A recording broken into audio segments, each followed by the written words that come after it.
Thumbnail এমন একটা জিনিস যেটা একটা ভিডিওকে ডাউন করে দিতে পারে, আবার একটা ভিডিওতে মিলিয়ন মিলিয়ন ভিউ এনে দিতে পারে। কিন্তু একটা থাম্বনেল তখনই একটা ভিডিওতে ভিউ আনতে সাহায্য করে যখন সেটাতে প্রফেশনালিটি থাকে।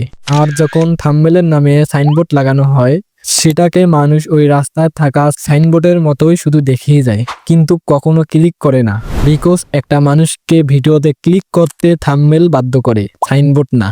আজকে আমি শিখাবো কিভাবে হাতে থাকা মোবাইল ফোন দিয়ে কয়েক মিনিটে একটা প্রফেশনাল থাম্বনেল ডিজাইন করা যায়। আমি এই থাম্বনেলটা ডিজাইন করব পিক্সআর্ট আর লাইটরুমের কম্বিনেশনে।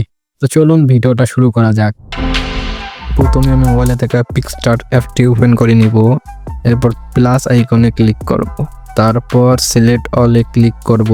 এবার আমি ব্যাকগ্রাউন্ডে ক্লিক করব, এরপর একটা ব্ল্যাঙ্ক ব্যাকগ্রাউন্ড নিয়ে নেব। এবার আমাদের এটার রেশিওটা ঠিক করা লাগবে, সেজন্য নিচ থেকে ফিটে যাওয়ার পর আমরা ইউটিউব থাম্বনেল রেশিওটা দিয়ে দিব। রেশিওটা দিয়ে কালারটা ব্ল্যাক দিয়ে দিব, দিয়ে রাইট ক্লিক করব। এখন আমরা সর্বপ্রথম আমরা ছবি অ্যাড করব।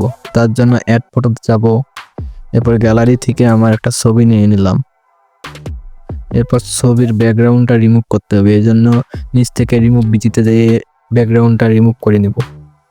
ব্যাকগ্রাউন্ডটা রিমুভ হয়ে গেলে এটাকে আমরা থাম্বনেলের যেখানে বসাবো ছোট বড় করে সেই জায়গায় আমরা অ্যাডজাস্ট করে বসে নিব।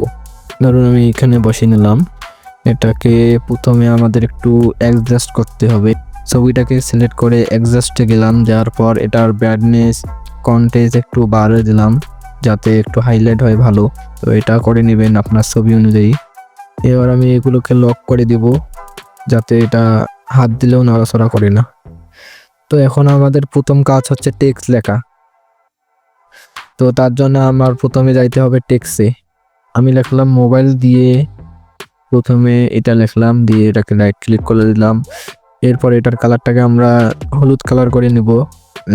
নেওয়ার পর আমরা এর ফন্টটা চেঞ্জ করব। তার জন্য আমি আমার মাই ফন্টে গিয়ে আমার এই ফন্টটা দিয়ে দিলাম। অবশ্যই আপনাদের ফন্ট ডাউনলোড থাকতে হবে। এরপর আমরা আরেকটা টেক্সট লিখবো, সেটা হচ্ছে থাম্বনেল। তো আমাদের প্রথম লিখতে হবে থাম্বনেল। থাম্বনেলটা লিখলাম, এরপর আমি ডিজাইনটাকে কেটে দিলাম। ঠিক আছে, এখন আমার এটা কালারটাকে চেঞ্জ করতে হবে, সেখানে আমাদের ব্ল্যাক থেকে এটাকে হোয়াইট করে দিলাম। নেওয়ার পর ফন্টটাকে আমরা চেঞ্জ করব, সেক্ষেত্রে আমি নিচ থেকে একটা ফন্ট পছন্দ মতন আপনাদের ফন্ট নিয়ে নেবেন, অথবা গুগল থেকে ডাউনলোড করে নেবেন ফন্ট। এরপর আমি ফন্টটাকে অ্যাডজাস্ট করে নেব। এখন আমি এখানে আরেকটা লেখা লিখবো, সেটা হচ্ছে ডিজাইন। এটাকে আমি রাইট করে দেব। এখন এটার কালারটাকে আমি চেঞ্জ করে দেব। এখন এর ফন্টটাকে চেঞ্জ করব, সেক্ষেত্রে আমি ফন্ট আপনার মন মতো নিয়ে নেবেন, এটা আমি বারবার বলি। তবে থাম্বনেলের জন্য ফন্ট খুবই ইম্পর্টেন্ট। আমি একটা ফন্ট এখানে চুজ করছি, তো এটা আমার ভালো লাগলো। এবার আমার টেক্সটটাকে একটু সুন্দরভাবে এটার সাথে অ্যাডজাস্ট করব, যে কোনখানে রাখা যায় সেটা আগে দেখবো ভালোভাবে। এগুলোকে ছোট বড় করে দেখতে পারেন আপনারা। প্রথমে মোবাইল লেখাটাকে ক্লিক করব, একটু হাইলাইট করব। সেক্ষেত্রে আমি স্টকে গেলাম, যাওয়ার পর একটু হালকা হাইলাইট করলাম। দেখেন একটু ফুটে উঠছে টেক্সটটা। এখন আমরা কি করতে পারি, এবার আমি শেপে গেলাম, একটা শেপ ক্রিয়েট করব। তো আমি একটা শেপ নিয়ে নিলাম। এখন এটাকে ছোট করে নেব, নেওয়ার পর থাম্বনেলের এখানে রাখবো। এবার আমি শেপের কালারটাকে নিচ থেকে এটাকে লাল কালার করে নিলাম। এখন আমার লেয়ারে যাব, লেয়ার থেকে শেপটাকে ধরে টেক্সটের নিচে বসাই দেব। দেখবেন যে এখান ফুটে উঠছে। ঠিক আছে, তো ওভাবে এটা বসানো হয়। এখন আমাদের ভালোভাবে আগে দেখে নেবো আমার টেক্সটটা, কিন্তু থাম্বনেলের জন্য টেক্সটটা খুবই ইম্পর্টেন্ট। তো এটা হয়ে গেলে আমরা এখন একটা ব্যাকগ্রাউন্ড অ্যাড করব। ব্যাকগ্রাউন্ড অ্যাড করার জন্য অ্যাড ফটোতে গেলাম। এখন আমাদের একটা ব্যাকগ্রাউন্ডকে আমরা নিয়ে নিব, এটাকে সিম্পলি বড় করব। করার পর এটাকে লেয়ারে যাব, লেয়ার থেকে এটাকে ধরে একদম সবার নিচে নিয়ে আসবো। সবার নিচে নিয়ে এসে ছেড়ে দেব। এখন দেখবেন যে এটা আমাদের ব্যাকগ্রাউন্ডের নিচে গেছে। একটু হালকা অপাসিটিটা কমে নেবেন, তাহলে দেখবেন আরো ভালো দেখা যাচ্ছে। তো এখন এর উপর আরেকটা ব্যাকগ্রাউন্ড আমাদের অ্যাড করতে হবে। তার জন্য আবার আমরা অ্যাড ফটোতে গেলাম, যাওয়ার পর আরেকটা ব্যাকগ্রাউন্ড আমরা অ্যাড করে নিলাম। তো এটাকে আমরা ঘুরিয়ে ফ্রেমের সাথে অ্যাডজাস্ট করে নিলাম। এটাকেও আমরা নিচ থেকে আগের লেয়ারটার উপরে ছেড়ে দিলাম। এখন আমরা এটা অপাসিটিটা একদম কমিয়ে দেব। সুন্দরভাবে অপাসিটিটা এটা আমরা কমিয়ে দিলাম। দেখেন যে একটা সুন্দর ভাব এসে গেছে। তো এখন থাম্বনেলটা দেখতে একটা ইউনিক লাগতেছে। এবার আমি চাচ্ছি থাম্বনেলে কিছু লোগো অ্যাড করতে, সেজন্য আমি স্টিকারে গেলাম। এখন এখানে সার্চ দিব, যে লোগো আপনারা অ্যাড করতে চান সিম্পলি ওই লোগোর নাম দিয়ে এখানে সার্চ দিলে এসে যাবে। তো আমি চাচ্ছি এখানে লাইট রুম লোগোটা অ্যাড করবো, সেজন্য লাইট রুমটা সার্চ দিলাম। এখন লাইট রুমটা এসে গেল।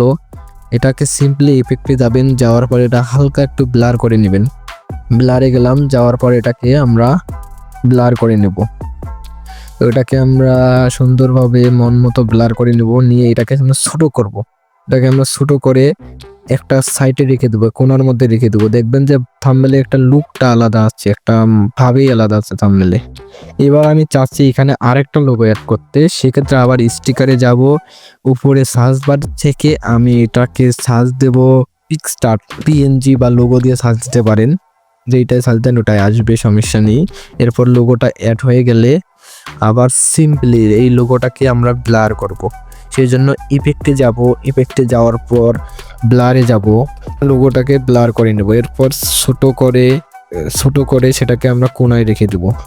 অলরেডি আমাদের থাম্বনেলটা রেডি হয়ে গেছে। এখন আমাদের মেন কাজ হচ্ছে আমাদের ছবিটার নিচে কিছু একটু হাইলাইট করা, ছবিটাকে হাইলাইট। সেক্ষেত্রে আবার স্টিকারে গেলাম, এখন এখানে সাইজ দিলাম লাইট ইফেক্ট। দেখবেন অনেকগুলো লাইট ইফেক্ট এসে গেছে। তো এখান থেকে আমি এই কালার লাইটটাকে নিয়ে নিলাম, এটাকে আমরা বড় করে নিব। এটাকে আমি বড় করে নিলাম, নেওয়ার পর আমার লেয়ারে যাব, লেয়ার থেকে ছবির নিচে লেয়ারটাকে ধরে ছবির নিচে এনে ছেড়ে দেবো। লেয়ারটাকে ধরে ছবির নিচে এনে ছেড়ে দেবো। দেখুন এখন ছবিটাকে একটু হাইলাইট দেখা যাচ্ছে, একটু অন্যরকম ফিল আসছে ছবির উপর। তো এখন আমাদের থাম্বনেলটা অলরেডি রেডি হয়ে গেছে। এরপর আপনি চাইলে লাইটের অপাসিটিটা একটু কমে বাড়িয়ে নিতে পারেন। তো আমাদের থাম্বনেলটা অলরেডি রেডি হয়ে গেছে। সব কিছু ঠিকঠাক থাকলে এটাকে আমরা উপর থেকে ডাউনলোড করে নিব।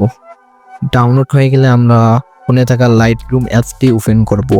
ওপেন করার পর আমাদের সেই থাম্বনেলটাকে নিয়ে নিব। এখন এখানে কাজ হচ্ছে আমরা একটু কালার গ্রেডিং করব। প্রথমে লাইটে যাব, এক্সপোজারটা বাড়িয়ে দিব, হাইলাইটটা বাড়িয়ে দেবো। আপনাদের ছবি অনুযায়ী, আপনাদের থাম্বনেল অনুযায়ী এটাকে সুন্দরভাবে কালার গ্রেডিং করে নেবেন লাইট রুম অ্যাপস দিয়ে। তো মূলত লাইট রুমে অ্যাপসে আসার কারণ হচ্ছে কালার গ্রেডিং করা। কালারটা করে দেবেন আপনাদের মন অনুযায়ী, মন মতন। অবশ্যই ছবিটাকে হাইলাইট করার চেষ্টা করবেন। তো এটা হয়ে গেলে উপর থেকে ডাউনলোড করে নেবেন। তো এভাবেই থাম্বনেল ডিজাইন করতে হয় মোবাইল দিয়ে।